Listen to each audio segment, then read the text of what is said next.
Il est bien évidemment possible de personnaliser le fonctionnement de Word 2010. Pour ce faire, vous allez devoir accéder aux options générales de ce logiciel. Donc pour accéder à ces options, nous allons nous rendre dans le menu Fichier. Je me rends donc en haut à gauche, donc avec le curseur de ma souris, et je clique ici sur Fichier comme ceci. Une fois dans ce menu Fichier, donc je vais ici descendre dans la liste de gauche et cliquer sur Options comme ceci. Cette nouvelle fenêtre s'ouvre donc où je vais pouvoir modifier les différentes options. Donc pour commencer, nous allons rester ici dans la catégorie Générale.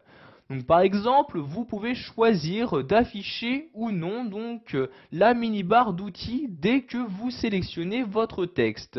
Donc en effet, vous voyez ici, si je clique sur annuler comme ceci, dès que je sélectionne un texte, donc par exemple ici ce mot-ci, j'ai ici donc cette petite barre d'outils qui apparaît automatiquement. Si cette barre d'outils vous gêne dans l'utilisation de Word, vous pouvez choisir de ne pas l'afficher. Donc pour ce faire, vous allez ici dans le menu Fichier, vous vous rendez dans les options donc Général, donc bien ici cliquez sur Général, et vous n'avez juste qu'à décocher cette case-là.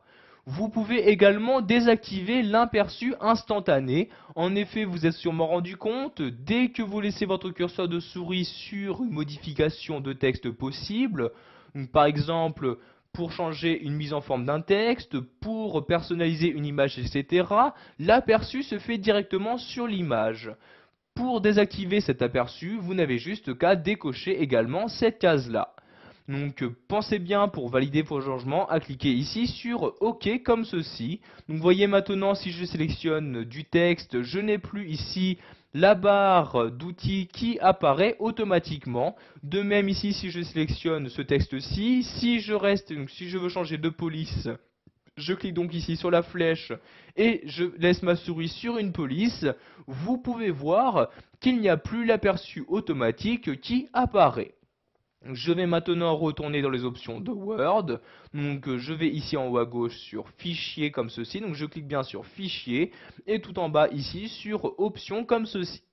Vous avez par exemple de nouveau la possibilité d'insérer un nom d'utilisateur, donc nom d'utilisateur qui sera utilisé par défaut, donc à chaque fois que celui-ci vous sera demandé.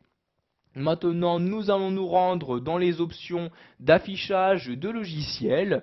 Je me rends donc ici à gauche et je clique sur affichage comme ceci. Vous avez donc dans cette partie-là la possibilité d'afficher ou de masquer certaines fonctionnalités. Donc, par exemple ici les marques de tabulation, les différents espaces que vous effectuez dans votre document. Donc si vous souhaitez les afficher, vous n'avez juste ici qu'à cocher la case correspondante. De même pour les marques de paragraphe, donc à chaque fin de paragraphe, pour marquer, donc pour afficher cette marque-ci, vous cochez cette case-là. Donc vous avez également la possibilité donc, de modifier l'affichage pour les options d'impression. Donc si vous souhaitez, donc quand vous imprimez, imprimer en plus les couleurs et images d'arrière-plan, les propriétés de votre document, etc. Vous voyez, vous cochez tout simplement les cases correspondantes et cliquez ensuite sur OK pour valider tous vos changements. Donc vous voyez ici par exemple, ici j'ai bien un point qui est inséré pour chaque espace et j'ai également ce symbole qui apparaît à chaque fin de paragraphe. Voilà, vous savez maintenant comment modifier les options générales disponibles